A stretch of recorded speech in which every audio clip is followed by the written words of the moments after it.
La scène politique ivoirienne connaît un nouvel épisode de tension. Un haut gradé de l'armée aurait adressé de sérieuses menaces à Michel Gbagbo, fils de l'ancien président Laurent Gbagbo, mais aussi, plus largement, aux Ivoiriens. Une déclaration qui suscite interrogations, inquiétudes et réactions en chaîne. Que s'est-il vraiment passé? Et surtout, quelles conséquences pour le climat sociopolitique déjà fragile en Côte d'Ivoire? Je vous laisse regarder cette vidéo du soldat de Gbagbo.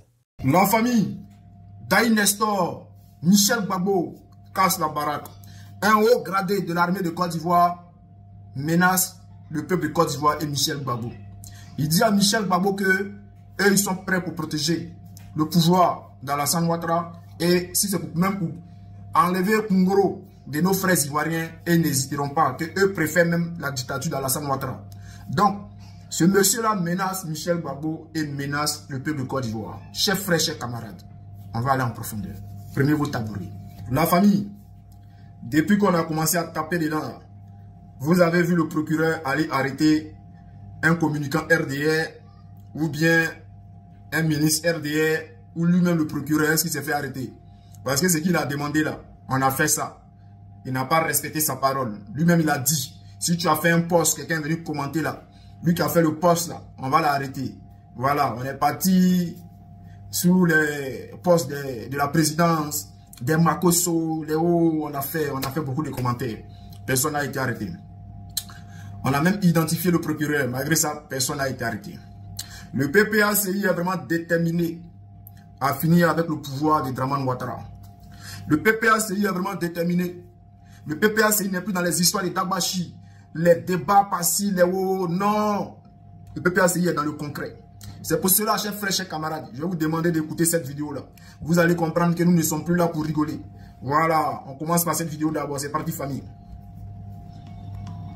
Chers amis, je suis venu dire que nous sommes déterminés, que nous sommes engagés à aller jusqu'au bout avec Gbagbo.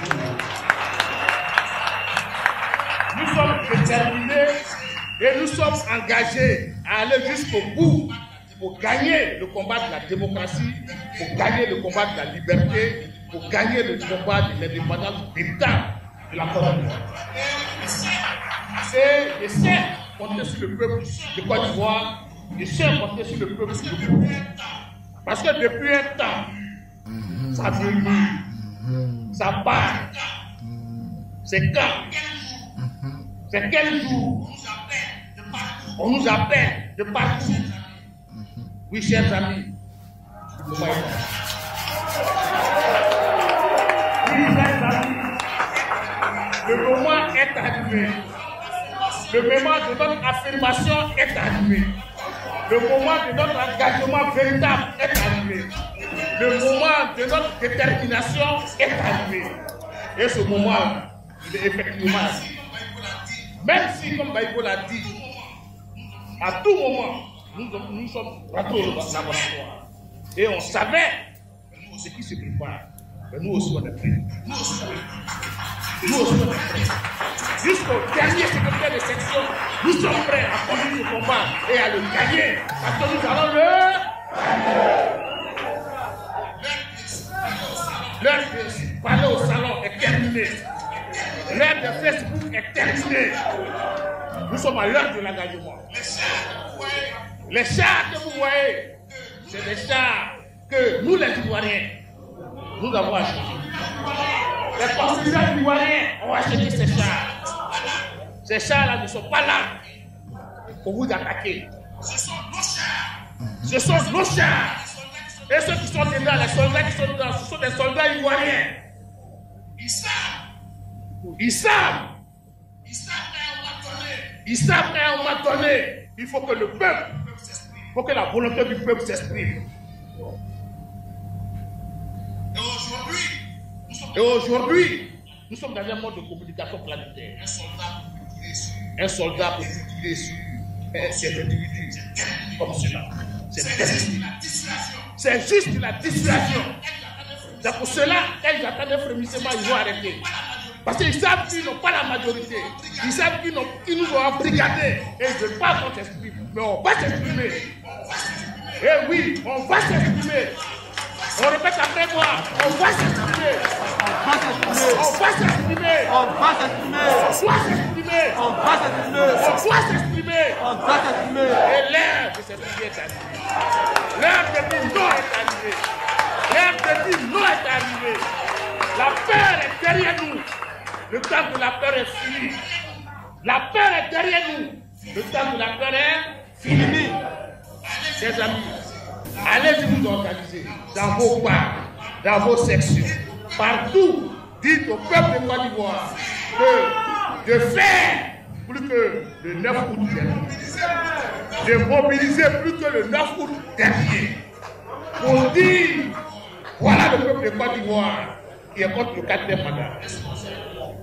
Est-ce qu'on s'est attendu? Est-ce qu'on s'est compris? Est-ce qu'on s'est bien compris? Aujourd'hui est samedi 27, c'est le samedi prochain. L'itinéraire sera défini par la haute direction lundi lors de notre conférence. Et vous serez au fur et à mesure, quand on va continuer la mobilisation, vous serez informés des modalités. Vous serez informés des modalités pratiques de la marche. Comment elle va se dérouler, comment elle se fera. Tout cela, les détails vous seront donnés. Mais pour l'instant, allons-y mobiliser pour cette marche.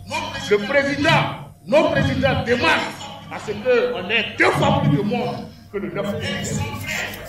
Et ils sont prêts à mettre tout à notre disposition pour qu'on puisse mobiliser plus que le 9 août.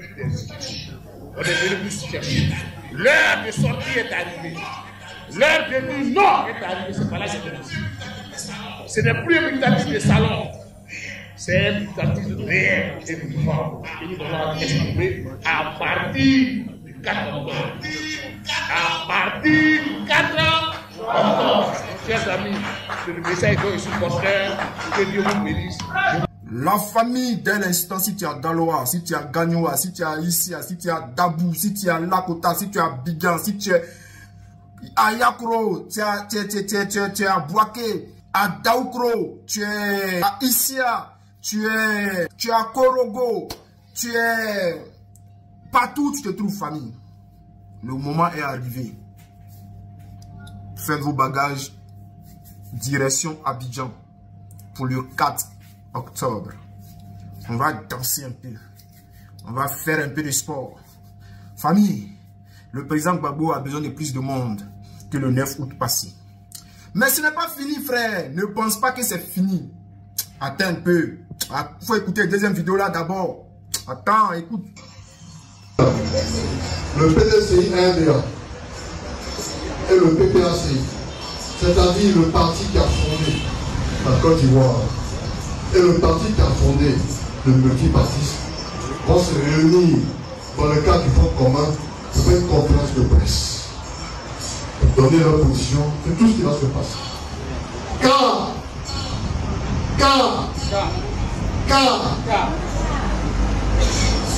les jeunes qui sont arrêtés, le viol de la Constitution, Amen. et tout ce qui va s'en suivre, M. Ouattara en sera responsable.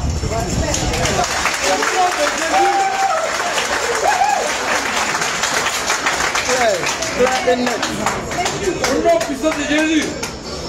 Et le 4 octobre, on va organiser à Abidjan ici une marche qui nous amène.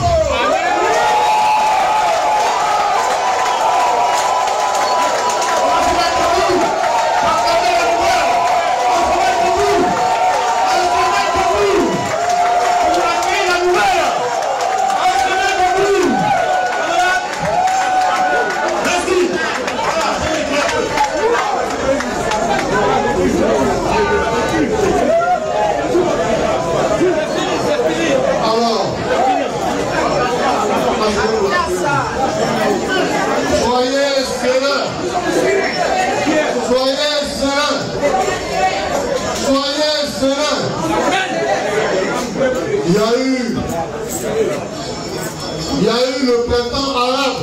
Oui. Mais nous souhaitons que tout se passe démocratiquement en Côte d'Ivoire. Mais il faut du changement. Amen. Il faut du changement. Il y a eu la révolution au Népal.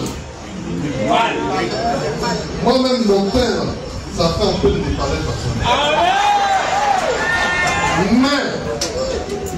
Mais, nous souhaitons que tout se passe pacifiquement en Côte d'Ivoire. Il y a eu le changement au Sénégal. Plus de 1000 arrestations. Le président du Sénégal même, le président, comment il s'appelait là? Macky Sall. Lui-même, le président Macky Sall, il souhaitait même que l'armée fasse un coup d'État pour prendre le pouvoir.